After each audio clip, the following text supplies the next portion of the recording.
suitcase from the bank. 'Cause if you want the lessons but you don't ask questions, then brother, I'm your man. 'Cause where it all comes from is a mystery. It's like the changing of the seasons and the tides of the sea. But here's the one what's driving me berserk. Why do only fools and horses work? La la la la, la la la la, la la la. Hi, it's Neil Sean here on Your Entertainment News, and with the wonderful, the legend that is Sir David Jason. He tells us all about his latest book. It's my best read this year. Remember though, Sir David? Yes, if you miss it, you miss out, don't forget. So don't miss David Jason today on Your Entertainment News. Here we go. I look at you, presumably. You do, because I'm looking gorgeous this morning. Of course you are. Right.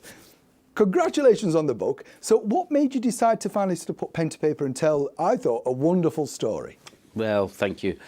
Well, to be honest, the main thrust of it was that I was approached by Random House people who published a book, and they said, "Have you ever written your autobiography?" I said, "No." Blah, blah, blah.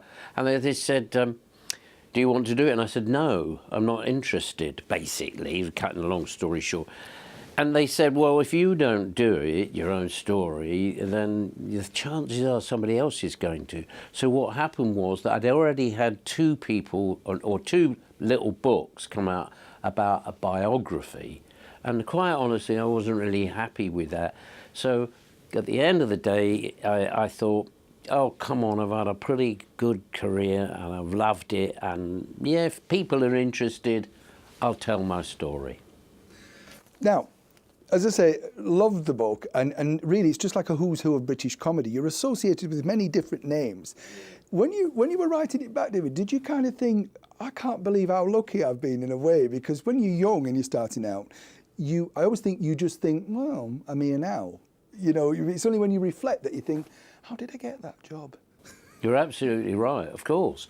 And the rationale behind that was that I often say that if that door hadn't opened there, then all those other doors would not have opened either. And if I'd have taken that road, I wouldn't have gone down that road, or that wouldn't have happened. So fortunately, because of luck, fortune, whatever I did, I happened, in some cases, to be in the right place at the right time. So yeah, I've been a lucky boy. Probably your most iconic character is, of course, Only Fools and Horses, Del Boy. But did you realise when you got that, you thought, this is TV gold? Or are you an actor that thinks, let's just go with this and see where it goes? You know, have you got that antenna now that goes, yeah, this is going to be big? No, I wish I did. I mean, we'd all be millionaires, wouldn't we? This time next year, I would be a millionaire.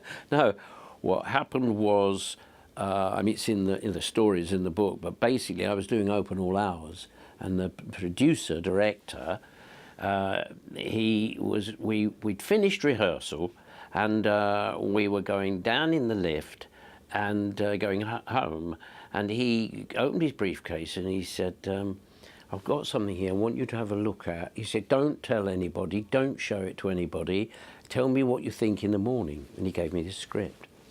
So the next morning I came back and it was the script of Only Fools and Horses. And so he said, did you read that script? I said, yes. He said, what, if there was a part, what part would you play? I said, Derek Trotter. And he went, oh, not Grandad then? I said, no. He said, oh, that's a surprise. He said, I thought you'd want to play the Grandad, because I was always playing, you know, character parts, if you like. So he said, OK, thanks, leave it with me. And that was the end of it. A couple of 3 days later, I got a call that would I go in and meet the director, who was a completely different director, and the writer, John Sullivan. So, I went, yes, and I went off, and I read for them, and then I didn't hear anything, so thank you very much. Then a couple of days later, they asked me to come back to read with Nick Lyndhurst, Leonard Pierce, Playground, and me, to put the three of us together, and we read again. And the story, the quick moment in the story was that Sid Lotterby, who showed me the script, knew the director, producer who was going to do it, because it used to be his first assistant, and his first assistant had said that we're having terrible trouble casting the Derek Trotter, but we're all right with everybody else. Have you got any ideas, Sid? So Sid said, yeah, he recommended me. I went to that reading, and before I read that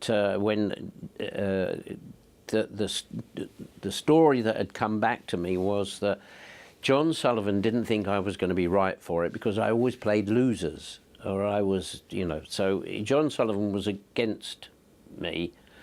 But when I read with the other two, I brought it off the page, and that's how I got the part. You touched on Open All Hours. Great news this week. You're coming back with a special.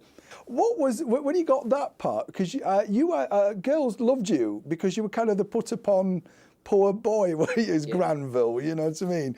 I can't remember. Did Granville ever meet anybody in the end? Oh yes, he was always. I was in lust with the milk lady for a start, and there was a couple of three girls that he had a quite, you know, bit of a snog with, I think, and that's about as far as he ever got.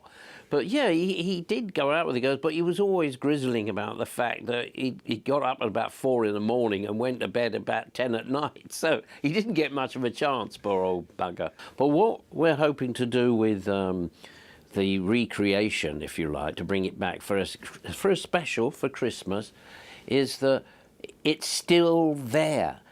They're still trying desperately to survive, and that's, of course, the joy of it. It doesn't.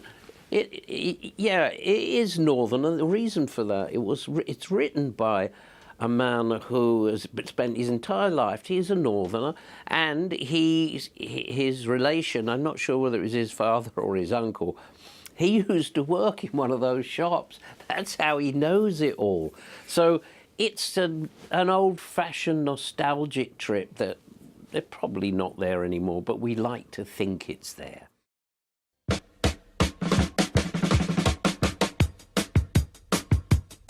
We got some off-price crack ties, some miles and miles of carpet tiles, TVs, deep freeze, and David Bowie LPs, all games, gold chains, what's names, and Oedipus, and Trevor Francis track suits from a mush and Shepherd's Bush. Push, push, push, push, push.